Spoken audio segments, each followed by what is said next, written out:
ಇವತ್ತು ಈ ಫಿಲ್ಮ್ ಇಂಡಸ್ಟ್ರಿನಲ್ಲಿ ಎಲ್ಲರೂ ಕಷ್ಟಪಟ್ಟು ಬಂದಿರೋರು, ಇಷ್ಟಪಟ್ಟು ಬಂದಿರತಕ್ಕಂಥದ್ದು ಈ ಕಾರ್ಯಕ್ರಮಕ್ಕೋಸ್ಕರ. ಅಲ್ಲಿ ನಿಂತ್ಕೊಂಡು ಒಳ್ಳೆ ಸ್ಟ್ಯಾಂಡರ್ಡೀಸ್ ಇದ್ದಂಗೆ ಅವ್ರಿಗೆಲ್ಲ ಯಾಕೆ ಪನಿಷ್ಮೆಂಟು ನನಗೂ ಅರ್ಥ ಆಗಿಲ್ಲ. ಜಮ್ ಅಂತ ಚೇರ್ ಹಾಕ್ಬಿಟ್ಟ ಕೂರಿಸ್ಬೋದು. ಈ ಸಿಸ್ಟಮ್ನ ಚೇಂಜ್ ಮಾಡ್ಬೇಕು ಫಸ್ಟು. ನೀವೆಲ್ಲ ಮೇಲೆ ನಿಂತ್ಕೊಂಡು ಮಾತಾಡಬೇಕು ಅಂತ ಎಲ್ಲೂ ಇಲ್ಲ. ಅಲ್ಲಿ ಚಿರಂಜೀವಿ ತೆಲುಗುನಲ್ಲೂ ಅಷ್ಟೇ ಒದ್ದಾಡ್ತಾರೆ, ಆ ಕಡೆ ಇರೋ ಹಿಂದಿಯವರು ಅಷ್ಟೇ ಎಲ್ಲರೂ ನಿಲ್ಸ್ಬಿಟ್ಟು ಮಾತಾಡ್ತಾರೆ. ಕೂತ್ಕೊಳ್ಳಿ, ಬಂದಿರೋದ ಕೂತ್ಕೊಂಡು ಮಾತಾಡೋಕ್ಕೆ ಲಕ್ಷಣವಾಗಿ, ನಿಂತು ಮಾತಾಡೋಕ್ಕಿಂತ ಕೂತ್ಕೊಂಡು ಚೆನ್ನಾಗಿ ಮಾತಾಡ್ಬೋದು. ಈಗ ಟೆರರ್ ಅಂತಕ್ಕಂಥ ಈ ಒಂದು ಕಾರ್ಯಕ್ರಮಕ್ಕೆ ತಮ್ಮೆಲ್ಲರಿಗೂ ಆತ್ಮೀಯವಾದ ಸ್ವಾಗತ. ಏನು ಅಂದರೆ, ಕನ್ನಡ ಚಲನಚಿತ್ರರಂಗದಲ್ಲಿ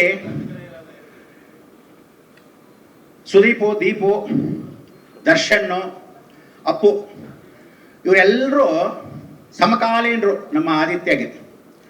ಆ ಸಮಯಕ್ಕೆ ಫಸ್ಟು ಎಲ್ಲ ಹೀರೋಗಳು ದರ್ಶನ್ ಫಸ್ಟ್ ಪಿಕ್ಚರ್ ಬಂದಾಗ ರಾಮಮೂರ್ತಿ ನಿರ್ಮಾಪಕರ ಜೊತೆ ಫೋನ್ ಮಾಡಿ ಗುರುಳನೆ ಬಂದು ಆಶೀರ್ವಾದ ಮಾಡಿ ಫಸ್ಟ್ ಕರೆದಿದ್ದು.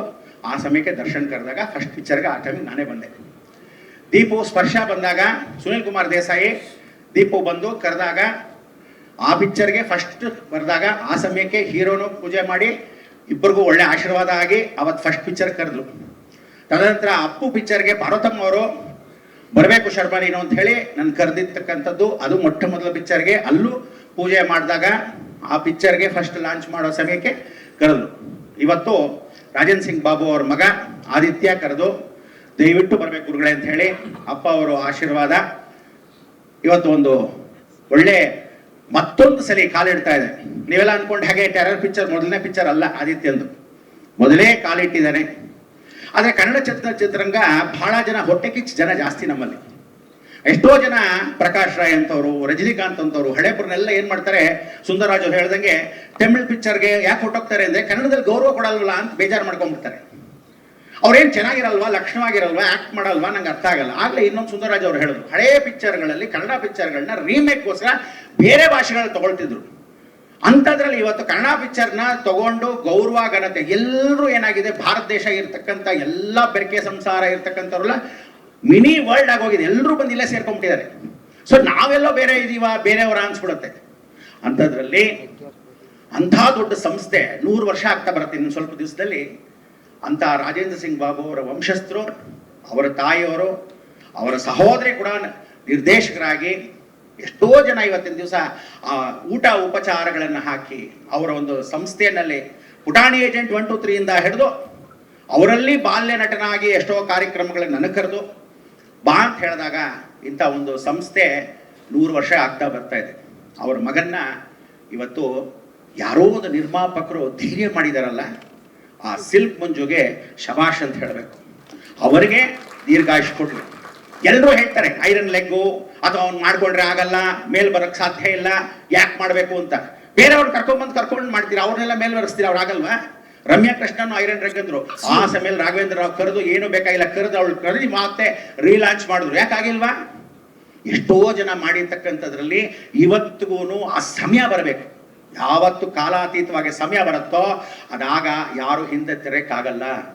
ಸುಂದರರಾಜ್ ಒಂದು ಮಾತು ಹೇಳಿದ್ರು, ಇವತ್ತು ಈ ಸಮಯ ಅವ್ರಿಗೆ ಮನಸ್ಸಿಗನ್ಸ್ದಂಗೆ ಆದಿತ್ಯನಿಗೆ ಸಾಕ್ಷಾತ್ ಶಿವನ ಮೇಲೆ ಆಣೆ, ಇನ್ನು ಮೇಲೆ ಹಿಟ್ ಸೀಟರ್ ಕೊಟ್ಟು ಕನ್ನಡ ಚಿತ್ರರಂಗದಲ್ಲಿ ಉನ್ನತ ಸ್ಥಾನವನ್ನು ಅವನು ಗೆಲ್ಲಿಸ್ಲಿ ಅಂತ ಮುಖಾಂತರ ತುಂಬ ಹೃದಯದಿಂದ ಆಶಿಸ್ತೀನಿ. ಈ ಟೆರರ್ ಪಿಕ್ಚರಲ್ಲಿ ಕನ್ನಡ ಹಾಡುಗಳನ್ನ ಎಷ್ಟೋ ಜನ ಇವತ್ತು ಕನ್ನಡ ಹಾಡುಗಳು ನೀವೇನು ಕೇಳಿ ಎಲ್ಲ ಒಂದೊಂದ್ಸರಿ ಅನ್ಸುತ್ತೆ, ಎಲ್ಲ ಡಬ್ಬ ಹಾಡುಗಳು ಹಾಕ್ತಾ ಇದ್ದಾರೆ. ಶಬ್ದ ಒಳ್ಳೆ ಪೆಟ್ಟಿಗೆಯಲ್ಲಿ ಡಬ್ ಡಬ್ ಡಬ್ಬ ಅಂತಿದೆ, ಒಂದಾದ್ರೂ ಲಿರಿಕ್ಸ್ ಕೇಳುತ್ತಾ ಶಿವಶಂಕರ್ ಇಂಥ ಹಾಡು ಇವತ್ತಿಗೂ ನೆನೆಸ್ಕೊಂತೀವಿ. ಆ ಬಂಧನ ಅವರು ಮಾಡಿರೋ ಹಾಡುಗಳೆಲ್ಲ ಎಷ್ಟು ಚೆನ್ನಾಗಿದೆ ಅಂತ ಕೇಳಿಸ್ತೀವಿ. ಆದರೆ ಇವತ್ತು ಆ ಟ್ಯೂನ್ ಇಂಪಾರ್ಟೆಂಟು. ಅದಕ್ಕೆ ನಾಗೇಂದ್ರ ಪ್ರಸಾದ್ನ ಒಂದು ಕೇಳೋಣ ಅನ್ಕೊಂಡೆ. ಟ್ಯೂನ್ ನೋಡ್ಬಿಟ್ಟು ಮ್ಯೂಸಿಕ್ ಹೊಡೆದ್ರ, ಮ್ಯೂಸಿಕ್ ನೋಡ್ಕೊಂಡು ಟ್ಯೂನ್ ನೀವು ಬರೆದ್ರ ಅಥವಾ ಲಿರಿಕ್ಸ್ ಆಮೇಲೆ ಬರೋದ್ರ ಅಂತ. 3 ಹಾಡುಗಳು ನಾನು ಕೇಳಿದೆ, 4 ಅಂದ್ರು ನಾನು ಇನ್ನೊಂದು ಕೇಳಿಲ್ಲ. ಆದರೆ ಬಹಳ ಚೆನ್ನಾಗಿತ್ತು, ಸ್ಪಷ್ಟವಾಗಿತ್ತು, ಬಹಳ ಚೆನ್ನಾಗಿ ರಿದಮಿಕ್ ಆಗಿತ್ತು. Rhythm important. ಆ ಕಾಲದಲ್ಲಿ ರಂಬೆ, ಊರ್ವಶಿ, ಮೇನಕೆ ಅಂತ ಪಾಪ ಹಿಂದಿಯಿಂದ ಕರೆಸಿ ಅವಳನ್ನ ಪಾಪ ಇವತ್ತೊಂದು ಕಾರ್ಯಕ್ರಮಕ್ಕೆ ಮಾಡಿಸಿದ್ದಾರೆ. ಯಾವತ್ತು ತಿಳ್ಕೊಳ್ಳಿ, ಒಂದು ವ್ಯಾಂಪ್ ಕ್ಯಾರೆಕ್ಟರ್ ಅಂದರೆ ಹೆಲನ್ ಕರಿಯೋರು, ಜಯಮಾಲಿನಲ್ಲಿ ಕರೆಯೋರು ಸಪ್ರೇಟ್ ಆಗಿರ್ಬೇಕು. ಈ ಕಾಲದಲ್ಲಿ ಹೀರೋಯಿನ್ ನೀನೇ ಬಂದು ಡ್ಯಾನ್ಸ್ ಮಾಡೋಣ ಖರ್ಚು ಉಳಿಯುತ್ತೆ ಅಂತ ಕರೆಯೋದಲ್ಲ. ಯಾವತ್ತು ಹಂಗೆ ಸಪ್ರೇಟ್ ಆಗಿ ಕರೀತಿರೋ ಆ ಪಿಕ್ಚರ್ ಶಾಶ್ವತವಾಗಿ ಹಿಟ್ ಆಗೋದು ಗ್ಯಾರಂಟಿ, ಶತಸಿದ್ಧ. ಬರೆದಿಟ್ಕೊಳ್ಳಿ, ಅವರವರ ಪಾತ್ರ ಅವರವರೇ ಮಾಡಬೇಕು.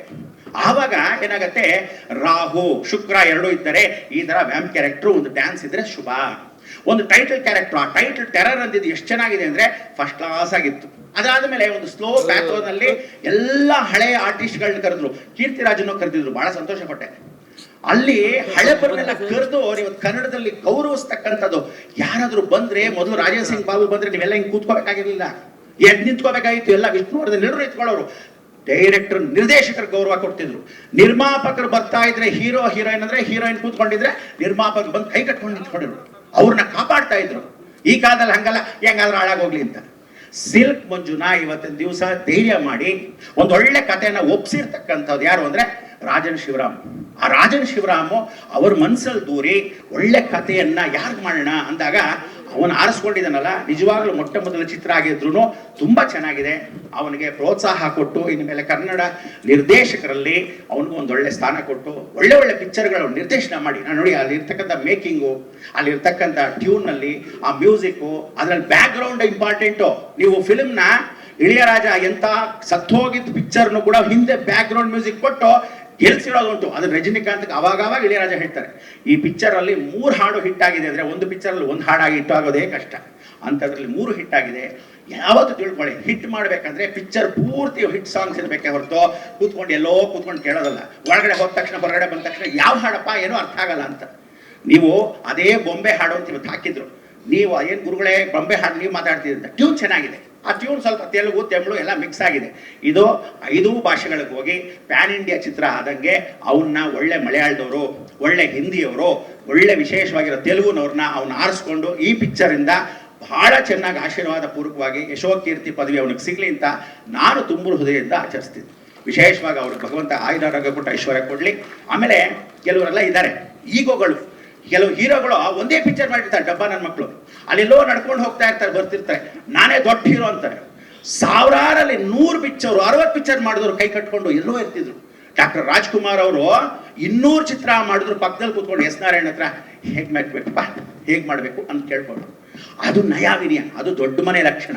ಆ ನಯಾವಿನಯ ಇವತ್ತು ನೀವು ನೋಡಿ ಯಾವುದೇ ಮಾಧ್ಯಮದಲ್ಲಿ ದೊಡ್ಡ ಮನೆಯವರು ಯಾತಕ್ಕೆ ಇವತ್ತು ಬೆಳೆದು ನಿಂತಿದ್ದಾರೆ ಅಂದ್ರೆ ಕಾಲ್ ಮೇಲೆ ಕಾಲ್ ಹಾಕೊಂಡು ಇವತ್ತವರೆಗೂ ಯಾವ ಟಿವಿ ಚಾರಿತ್ರದಲ್ಲೂ ಕಾಲ್ ಮೇಲೆ ಕಾಲ್ ಹಾಕೊಂಡು ದುರಾಂಕಾರದ ಇಂಟ್ರೂ ಕೊಟ್ಟಿಲ್ಲ.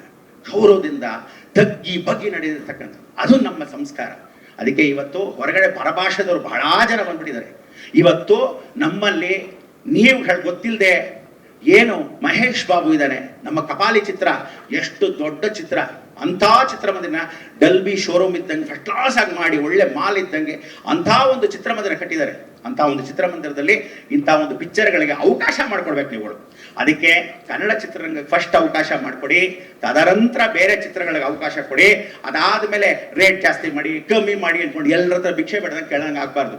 ನೀವೆಲ್ಲ ಮಾಧ್ಯಮ ಮಿತ್ರರು ಯಾರಿದ್ದೀರಾ, ಇವತ್ತೆಲ್ಲ ಸೋಷಿಯಲ್ ಮೀಡಿಯಾ ಯಾರು ಬಂದಿದ್ದೀರಾ, ಯಾರ್ಯಾರು ಎಲ್ಲ ಟಿವಿನಲ್ಲಿ ಕೂತಿದ್ದೀರಾ, ನೀವು ಫಸ್ಟು ನನ್ನ ಹೆಂಡತಿ, ನನ್ನ ಮಗ, ನನ್ನ ತಂದೆ, ನನ್ನ ತಾಯಿ ಫಸ್ಟ್ ಇಟ್ಕೊಡಿ. ಅದಕ್ಕೇನೆ ದೇಶ ಬೆಳೆಯೋದು. ಯಾವತ್ತು ಪಕ್ಕದ ಮನೆ ಪಕ್ಕದ ಊರು ಗೂಡ್ಸಕ್ಕೆ ಹೋಗ್ಬೇಡಿ ಯಾವುದೋ ಎಂಜಿನ್ ನಾಯಿ ಕಾಸಿಗೋಸ್ಕರ. ನಮ್ಮನ್ನು ಬೆಳೆಸ್ತಕ್ಕಂಥ ಅವಕಾಶವನ್ನು ನೀವು ಮಾಡಿಕೊಂಡ್ರೆ ಕನ್ನಡ ಉಳಿಸ್ದಂಗಾಗತ್ತೆ. ಆದ್ರಿಂದ ರಾಜೇಂದ್ರ ಸಿಂಗ್ ಬಾಬು ಅವರ ಮಗನಿಗೆ ಒಳ್ಳೆ ಯಶೋಕೀರ್ತಿ ಸಿಗಲಿ, ನಿಮ್ಮೆಲ್ಲರ ಪ್ರೋತ್ಸಾಹ ಪರಿಪೂರ್ಣವಾಗಿರಲಿ. ನಾಗೇಂದ್ರ ಪ್ರಸಾದ್ ಮೊದಲಿಂದ ಪಾಪ ಹಾಡು ಹೇಳ್ಕೊಂಡು ಎಷ್ಟೋ ವಿಶೇಷವಾಗಿ ವೀಳ್ಯದೆಲೆ ಅಡಿಕೆ ಹಾಕ್ಕೊಂಡು ಅವ್ನು ಮೂಡಿದ್ದಂಗೆ ಇದು ಒಳ್ಳೆ ಚೆನ್ನಾಗಿ ಬರೆದಿದ್ದಾನೆ, ಭಾಳ ಚೆನ್ನಾಗಿ ಬರೆದು ಒಳ್ಳೆ ವಿಶೇಷವಾಗಿರ್ತಕ್ಕಂಥ ಹಾಡುಗಳನ್ನ ಮಾಡಿರ್ತಕ್ಕಂಥದ್ದು. ಆ ರಿದಮಿಕ್ ಸೆನ್ಸ್ ಇದ್ದು ಒಂದೇನು ಅಂದರೆ ಇದರಲ್ಲಿ ಒಳ್ಳೆ ಫಸ್ಟ್ ಕ್ಲಾಸ್ ಆಗಿರ್ತಕ್ಕಂಥ ಚಿತ್ರ ಮಾಡೋ ಸಮಯಕ್ಕೆ ಇದರಲ್ಲಿ ಒಂದು ಒಳ್ಳೆ ಗುರುಗಳ ಪಾತ್ರ ನಾನು ಮಾಡ್ಬೋದಾಗಿತ್ತು, ಪಾಪ ಕರೆದಿಲ್ಲ, ನಾನು ಸುಮ್ಮನೆ ಆಗ್ಬಿಟ್ಟೆ. ಇರಲಿ, ಆದರೂ ಸಹ ಅರ್ಪಿಸುವ ಅಂತ ಹೇಳಿದಾಗ ಬಂದಾಗಿದ್ರೆ ಇನ್ನೂ ಚೆನ್ನಾಗಿರೋದು. ಇರಲಿ, ಎಲ್ಲ ದೈವಾನುಗ್ರಹ ಭಕ್ತ ಪ್ರಿಯರೇ ಬಂದಿರತಕ್ಕಂಥವ್ರಿಗೆಲ್ಲರಿಗೂ ಆಯುರಾರೋಗ್ಯ ಕೊಟ್ಟು ಐಶ್ವರ್ಯ ಕೊಟ್ಟು ಕಾಪಾಡಲಿ. ಪರಿಪೂರ್ಣವಾಗಿರ್ತಕ್ಕಂಥ ಈ ಯಶೋಕೀರ್ತಿ ಕಾರ್ಯಕ್ರಮ ಕರೆದಿದ್ದಕ್ಕೆ ಆ ಗೌರವದಿಂದ ಆ ಸಂಸ್ಥೆ ಒಳ್ಳೆ ಚೆನ್ನಾಗಿ ಅಭಿವೃದ್ಧಿ ಆಗಲಿ. ಸಿಲ್ಕ್ ಮಂಜುಗಾಗಲಿ, ಆ ಡೈರೆಕ್ಟರ್ಗಾಗಲಿ, ಅವ್ರ ಜೊತೆ ಇರ್ತಕ್ಕಂಥ ಪಾರ್ಟ್ನರ್ಗಾಗಲಿ. First of all music director ಭಾಳ ಚೆನ್ನಾಗಿ, ಅವನ ಹೆಸರು ಮರ್ತೋಯ್ತು, ಹರ್ಷ, ಚೆನ್ನಾಗಿ ಮಾಡಿದ್ದಾರೆ, ತುಂಬ ಚೆನ್ನಾಗಿ ಮಾಡಿದ್ದಾರೆ. ಅವನಲ್ಲಿ ಕೂತ್ಕೊಂಡು ತೆಗಿಬೇಕಷ್ಟೇ. ಎಲ್ಲೋ ಕೂತಿದ್ದಾಗ ಆ ಮ್ಯೂಸಿಕ್ ಸೆನ್ಸ್ ಕೆಲವರೆಲ್ಲ ತೆಗಿಬೇಕು. ಆ ತೆಗೆದಾಗ ಭಾಳ ಚೆನ್ನಾಗಿರುತ್ತೆ. ಮಧ್ಯದಲ್ಲಿ ಆದಿತ್ಯನೂ ಅದರದ್ದು ಇನ್ವಾಲ್ವ್ಮೆಂಟ್ ಎಲ್ಲ ಮಾಡಿ ಒಳ್ಳೆ ಚೆನ್ನಾಗಿ ಆಗಿರಲಿ. ನಿಮ್ಗೆಲ್ರಿಗೂ ಆಶಿಸ್ತಾ ಎಲ್ಲರೂ ಶುಭವನ್ನು ಕೊಡ್ತಾ ಒಳ್ಳೇದಾಗಲಿ ಈ ಮುಖಾಂತರ ತುಂಬ ಹೃದಯದಿಂದ ಸ್ವಾಗತವನ್ನು ಮಾಡ್ತಾ, ಪಾಪ ಸೀಕೆ ಚಂದ್ರನು ಈಗ ತಾನೇ ಬಂದರು, ಭಾಳ ಸಂತೋಷ. ಅಡಿಗೆಗಳು ವಿಶೇಷವಾಗಿರ್ತಕ್ಕಂಥ ಕಾರ್ಯಕ್ರಮಗಳ ಜೊತೆ ಬಾಬು ಅವರ ಆತ್ಮೀಯ ವಿಚಾರವಾಗಿರ್ತಕ್ಕಂಥ ಮಿತ್ರರವರೆಲ್ಲ. ಸೊ ತುಂಬ ಸಂತೋಷ. ಹಿರಿಯರು ಕರೆದಿದ್ದೀರಾ. ಇವತ್ತು 75 ವಯಸ್ಸಾದ್ರೂ ನಮ್ಮಲ್ಲಿ ಡಿಗ್ರಿ ನಾಗರಾಜ್ ಅವರು ಬಂದಿದ್ದಾರೆ. ಆ ಗೌರವ ಕೊಟ್ಟು ಅಂಥವ್ರನ್ನೆಲ್ಲ ಕರೆದಿದ್ದಾರೆ. ಯಾವತ್ತೂ ತಿಳ್ಕೊಳ್ಳಿ, ಹಳೇದನ್ನ ನೀರನ್ನ ಮರಿಬಾರದು. ಯಾವತ್ತು ಜಲ್ಡಿ ಆಡಿದ್ರೆ ಹಳೆ ನೀರಿನಲ್ಲಿ ಎಷ್ಟೋ ಅನುಭವಗಳಿರುತ್ತೆ, ಅವರಲ್ಲಿ ಇರ್ತಕ್ಕಂಥ ಆಶೀರ್ವಾದನೇ ತುಂಬ ಹೃದಯ. ಅದರಲ್ಲಿ ಆದಿತ್ಯನ ತುಂಬ ಮೆಚ್ಕೋಬೇಕು. ಏನಂದ್ರೆ ನಮ್ಮ ಹಳೆಬ್ರು ಎಲ್ಲರೂ ಇರಬೇಕು ಅನ್ನೋ ಆ ಒಂದು ನಿಯತ್ತು, ಆ ಒಂದು ವಿನಯತೆ ಅವನಲ್ಲಿದೆ. ಆ ವಿನಯತೆ ಅವನು ಕಾಪಾಡತ್ತೆ ಮುಖಾಂತರ ಚಾಮುಂಡೇಶ್ವರಿ ಕೃಪಾಶೀರ್ವಾದ ಸದಾ ಇರಲಿ ಅಂತ ಹೇಳ್ತಾ ನನ್ನ ಮಾತಿಗೆ ಸಾಧಾರಣ ಮೈಕ್ ಇಟ್ಕೊಟ್ರೆ ನಾನು ಗಂಟೆಗಟ್ಟಲೆ ಮಾತಾಡ್ತೀನಿ. ಜಯದೇಕಿ ಶಾಖೆ ಹೇಳಿದ್ರು ಮೈಕ್ ಕೊಟ್ಟರು ಒಂದು ಗಂಟೆಗಟ್ಟಲೆ ಕುತ್ಕೋಬೇಡಿ ಅಂತ. ಆದರೂ ಸಹ ಒಂದೆರಡು ನಿಮಿಷ ಹೆಚ್ಚು ಮಾತಾಡಿದ್ವಿ, ಮಾತಿಗೆ ವಿರಾಮ ಕೊಡ್ತೀನಿ. ನಮಸ್ಕಾರ.